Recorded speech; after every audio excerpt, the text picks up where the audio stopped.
26. Now it came to pass, when Jesus had finished all these sayings, that he said to his disciples, You know that after 2 days is the Passover, and the Son of Man will be delivered up to be crucified. Then the chief priests, the scribes, and the elders of the people assembled at the palace of the high priest, who was called Caiaphas, and plotted to take Jesus by trickery and kill him.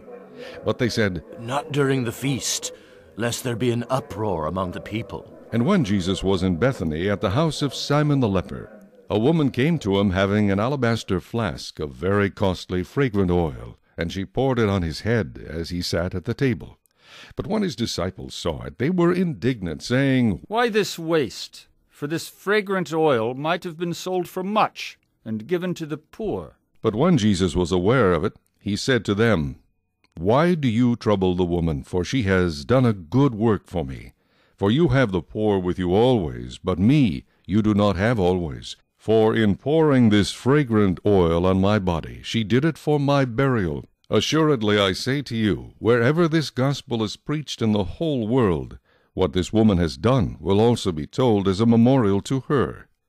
Then one of the 12, called Judas Iscariot, went to the chief priests and said, What are you willing to give me if I deliver him to you? And they counted out to him 30 pieces of silver. So from that time he sought opportunity to betray him. Now on the first day of the feast of unleavened bread, the disciples came to Jesus, saying to him, Where do you want us to prepare for you to eat the Passover? And he said, Go into the city to a certain man, and say to him, The teacher says, My time is at hand. I will keep the Passover at your house with my disciples. So the disciples did as Jesus had directed them, and they prepared the Passover. When evening had come, he sat down with the 12. Now as they were eating, he said, Assuredly, I say to you, one of you will betray me. And they were exceedingly sorrowful, and each of them began to say to him, Lord, is it I? He answered and said, He who dipped his hand with me in the dish will betray me. The Son of Man indeed goes just as it is written of him, but woe to that man by whom the Son of Man is betrayed. It would have been good for that man if he had not been born. Then Judas, who was betraying him, answered and said, Rabbi, is it I? He said to him, You have said it.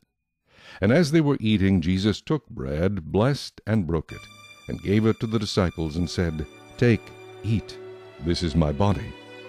Then he took the cup and gave thanks, and gave it to them, saying, Drink from it, all of you, for this is my blood of the new covenant, which is shed for many for the remission of sins. But I say to you, I will not drink of this fruit of the vine from now on till that day when I drink it new with you in my Father's kingdom. And when they had sung a hymn, they went out to the Mount of Olives. Then Jesus said to them, All of you will be made to stumble because of me this night, for it is written, I will strike the shepherd, and the sheep of the flock will be scattered. But after I have been raised, I will go before you to Galilee. Peter answered and said to him, Even if all are made to stumble because of you, I will never be made to stumble. Jesus said to him, Assuredly I say to you that this night, before the rooster crows, you will deny me 3 times. Peter said to him, Even if I have to die with you, I will not deny you. And so said all the disciples. Then Jesus came with them to a place called Gethsemane, and said to the disciples, Sit here, while I go and pray over there. And he took with him Peter and the 2 sons of Zebedee, and he began to be sorrowful and deeply distressed. Then he said to them, My soul is exceedingly sorrowful, even to death. Stay here and watch with me. He went a little farther and fell on his face and prayed, saying, O my Father, if it is possible, let this cup pass from me. Nevertheless, not as I will, but as you will. Then he came to the disciples and found them sleeping, and said to Peter, What, could you not watch with me 1 hour? Watch and pray, lest you enter into temptation. The spirit indeed is willing, but the flesh is weak. Again, a second time, he went away and prayed, saying, O my Father, if this cup cannot pass away from me unless I drink it, your will be done. And he came and found them asleep again, for their eyes were heavy. So he left them, went away again, and prayed the 3rd time, saying the same words. Then he came to his disciples and said to them, Are you still sleeping and resting? Behold, the hour is at hand, and the Son of Man is being betrayed into the hands of sinners. Rise, let us be going. See, my betrayer is at hand. And while he was still speaking, behold, Judas, one of the 12, with a great multitude, with swords and clubs, came from the chief priests and elders of the people. Now his betrayer had given them a sign, saying, Whomever I kiss, he is the one. Seize him. Immediately he went up to Jesus and said, Greetings, Rabbi. and kissed him. But Jesus said to him, Friend, why have you come? Then they came and laid hands on Jesus and took him. And suddenly one of those who were with Jesus stretched out his hand and drew his sword, struck the servant of the high priest, and cut off his ear. But Jesus said to him, Put your sword in its place, for all who take the sword will perish by the sword. Or do you think that I cannot now pray to my Father, and he will provide me with more than 12 legions of angels? How then could the Scriptures be fulfilled, that it must happen thus? In that hour Jesus said to the multitudes, Have you come out as against a robber with swords and clubs to take me? I sat daily with you, teaching in the temple, and you did not seize me. But all this was done, that the Scriptures of the prophets might be fulfilled. Then all the disciples forsook him and fled. And those who had laid hold of Jesus led him away to Caiaphas, the high priest, where the scribes and the elders were assembled. But Peter followed him at a distance to the high priest's courtyard, and he went in and sat with the servants to see the end. Now the chief priests, the elders, and all the council sought false testimony against Jesus to put him to death, but found none.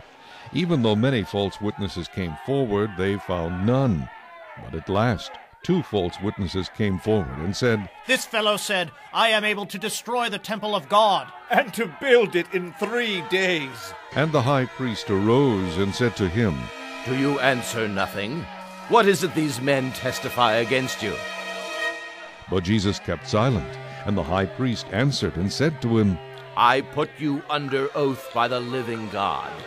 Tell us if you are the Christ, the Son of God. Jesus said to him, It is as you said.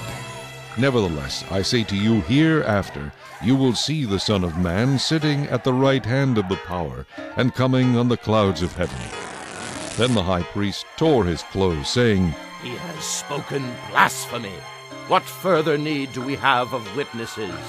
Look, now you have heard his blasphemy. What do you think? They answered and said, He is deserving of death. Then they spat in his face and beat him. And others struck him with the palms of their hands, saying, Prophesy to us, Christ. Who is the one who struck you? Now Peter sat outside in the courtyard. And a servant girl came to him, saying, You also were with Jesus of Galilee. But he denied it before them all, saying, I do not know what you're saying. And when he had gone out to the gateway, another girl saw him and said to those who were there, This fellow also was with Jesus of Nazareth. But again he denied with an oath. I do not know the man. And a little later those who stood by came up and said to Peter, Surely you also are one of them, for your speech betrays you. Then he began to curse and swear, saying, I do not know the man. Immediately a rooster crowed, and Peter remembered the word of Jesus, who had said to him, Before the rooster crows, you will deny me 3 times. So he went out and wept bitterly.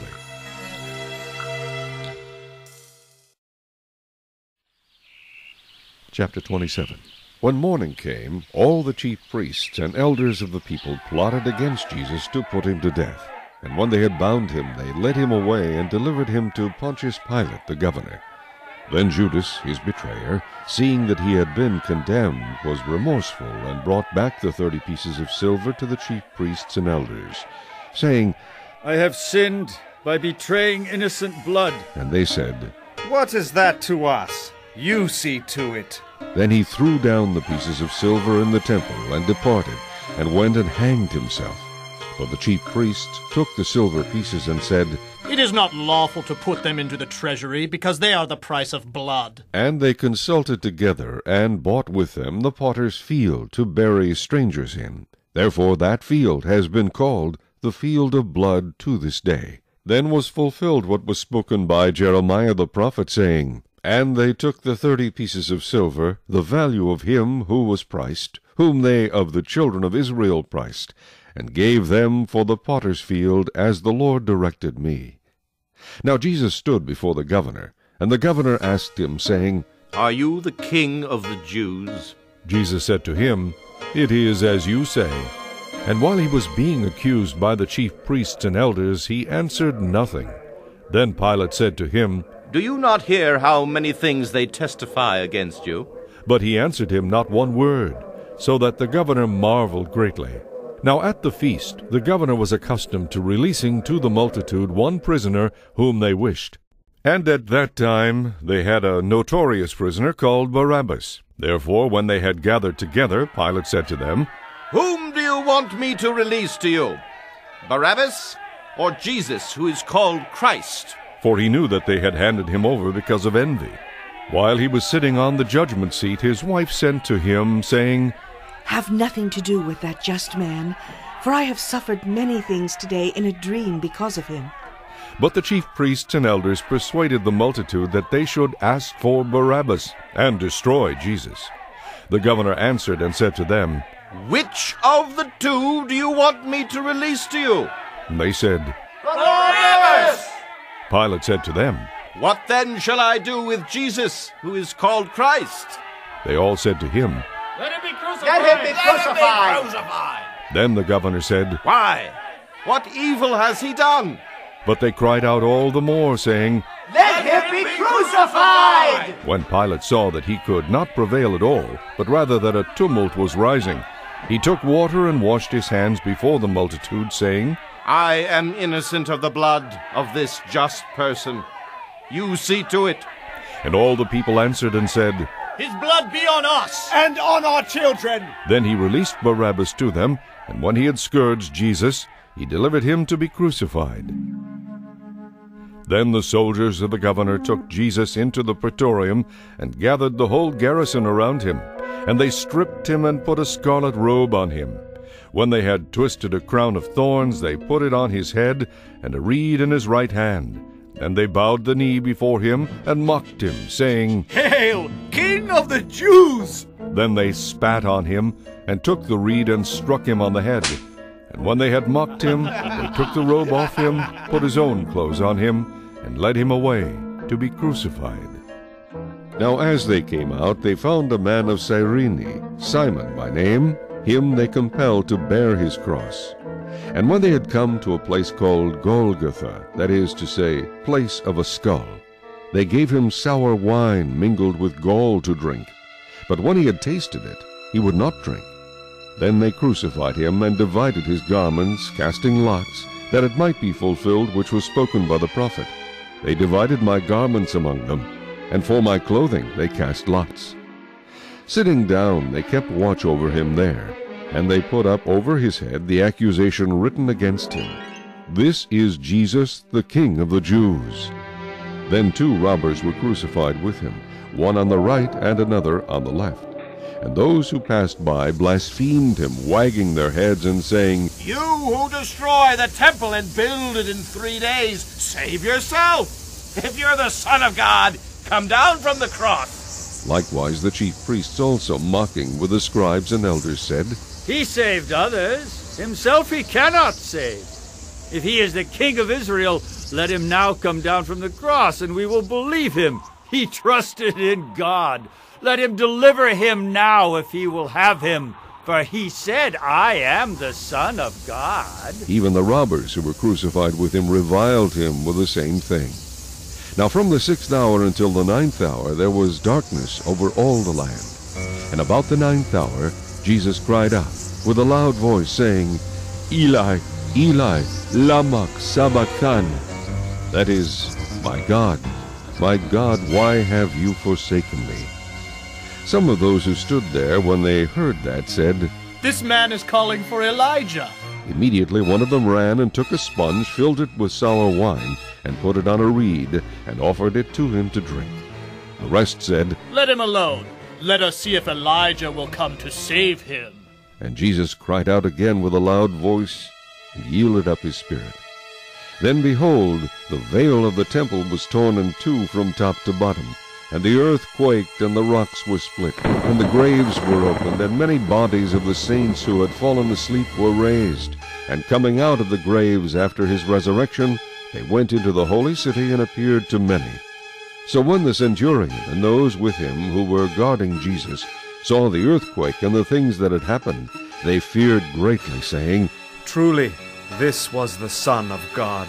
And many women who followed Jesus from Galilee, ministering to him, were there looking on from afar, among whom were Mary Magdalene, Mary the mother of James and Joses, and the mother of Zebedee's sons. Now when evening had come, there came a rich man from Arimathea, named Joseph, who himself had also become a disciple of Jesus. This man went to Pilate and asked for the body of Jesus. Then Pilate commanded the body to be given to him. When Joseph had taken the body, he wrapped it in a clean linen cloth, and laid it in his new tomb, which he had hewn out of the rock. And he rolled a large stone against the door of the tomb, and departed. And Mary Magdalene was there, and the other Mary, sitting opposite the tomb. On the next day, which followed the day of preparation, the chief priests and Pharisees gathered together to Pilate, saying, Sir, we remember while he was still alive how that deceiver said, After 3 days I will rise. Therefore command that the tomb be made secure until the 3rd day, lest his disciples come by night and steal him away, and say to the people, He has risen from the dead. So the last deception will be worse than the first. Pilate said to them, You have a guard, go your way. Make it as secure as you know how. So they went and made the tomb secure, sealing the stone and setting the guard.